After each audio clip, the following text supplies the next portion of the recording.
प्रभु यीशु मसीह के मधुर और मीठे नाम में आज दिनांक 21 अगस्त दिन बुधवार को आप सब श्रोताओं का हम स्वागत करते हैं।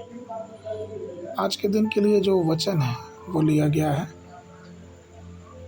गिनती की पुस्तक उसका 22 अध्याय 31 पद।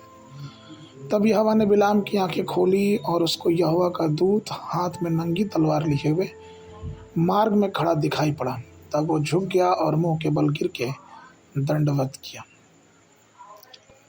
प्रियो, जिस तरह प्रभु ने बरतिमाई की आंखें खोली उसी तरह आज भी हम बहुतों की आध्यात्मिक आंखें खोल सकता है। प्रभु ने बलाम की आंखें कैसे खोली? जिस दिन प्रभु ने उसकी आंखें खोली उसी दिन से उसने अपने आप को ऐसे बताया कि वह व्यक्ति जिसकी आंखें खुली है। यह वृत्तांत गिनती की पुस्तक उसके 24 अध्याय के 3 पद में आपको मिल सकता है। भविष्यवक्ता बलाम को राजा बालाक ने इस्राएल को श्राप देने के लिए बुलाया था। उसके बदले उसे पैसा दिया था, सोना चांदी और वस्त्र दिया था। लेकिन परमेश्वर ने पहले ही बलाम को आज्ञा दी थी और कहा था कि तुम उनके साथ मत जाना, तुम लोगों को श्राप मत देना क्योंकि वे धन्य लोग हैं।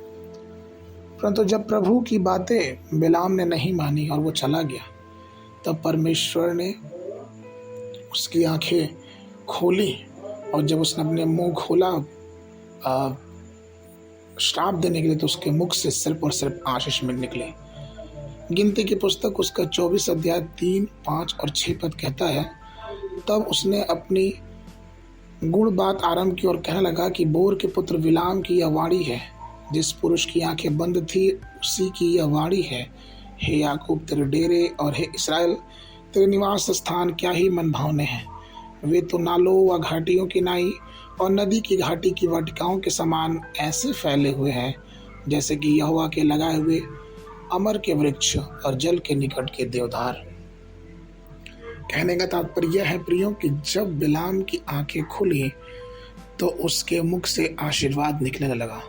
उसने परमेश्वर के दूत को देखा। उसने देखा कि परमेश्वर किस प्रकार से चमत्कार करता है। आज भी प्रियो जब हमारी आंखें खुलती हैं तो हम ये देख सकते हैं कि परमेश्वर की सुरक्षा, परमेश्वर का मार्गदर्शन हमारे लिए हमेशा है।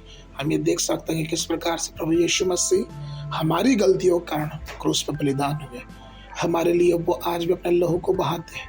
हम देख सकते हैं कि हमको परमेश्वर ने पृथ्वी का नमक और जगत की ज्योति बनाई है। इसीलिए हमें इस बात को ध्यान रखना है कि कभी भी हमें परमेश्वर के लोगों के प्रति या परमेश्वर के दासों के प्रति या उसकी सेवाओं के प्रति अपने मुख से कभी भी कोई भी बुरी बात नहीं निकालना है, क्योंकि परमेश्वर जो हमसे प्रेम करता है वो चाहता है कि हम पवित्रता से उसका पालन करें और उसके मार्ग में चलते रहें, क्योंकि वो परमेश्वर जो हमारी सारी ज़रूरतों को अपने स्वर्गीय भंडार से पूरा करता है वो आज भी और युगान युग हमें अपने अनुग्रह और अपने आशीष के हाथ के नीचे रखता है। इसलिए प्रियो, आइए अपने जीवनों की समीक्षा करें और आलोचना पूर्वक अपने जीवनों की समीक्षा करें और देखें कि हम कहाँ कैसे किस कमी में पड़े हुए हैं और परमेश्वर से प्रार्थना करें। परमेश्वर हमें उठाएगा।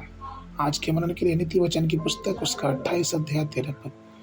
जो अपने अपराध छिपा रखता है उसका कार्य सफल नहीं होता, परंतु जो उसको मान लेता और छोड़ भी देता है उस पर दया की जाएगी। बाइबल अध्ययन के लिए सुबह के समय भजन संगीत 107, 108, 109 अध्याय। शाम के समय 1 कुरिन्थियों उसका 4 अध्याय। परमेश्वर आप सबको आशीष देवे।